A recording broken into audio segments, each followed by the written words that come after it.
ازيكم عاملين ايه اخواتي وحبايبي؟ يا رب تكونوا بخير. النهارده بقى يا جماعه عملت لكم احلى طاجن رز معمر في الفرن. طبعا لو عايزين الطريقه كامله هسيب لكم الرابط في صندوق الوصف.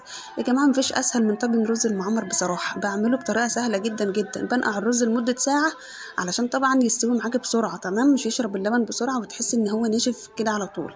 طبعا بحط الرز طبعا يتنقع، بعد كده بصفيه كويس، وبعد كده بحط عليه اللبن. لازم اللبن يكون مغلي او سخن جدا، تمام؟ علشان طبعا مش ياخد معاكي سوا في الفرن، تمام؟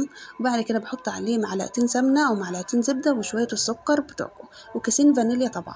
طبعا لو عايزاه بالملح بتحط شويه ملح بدل السكر.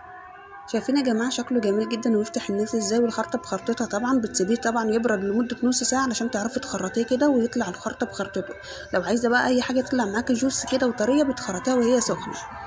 شايفين يا جماعه الجمال والكلام؟ طبعا احنا متعودين نعمل الرز المعمر ده كتير جدا في الشتاء، علشان ده اكله مميزه عندنا بصراحه. لو عجبكم الفيديو اعملوا لايك، وكمان اشتركوا في قناتي عشان يوصل لكم اشعارات بالحاجات اللي بنزلها، واستنونا ان شاء الله فيديوهات كتيره جدا. باي باي.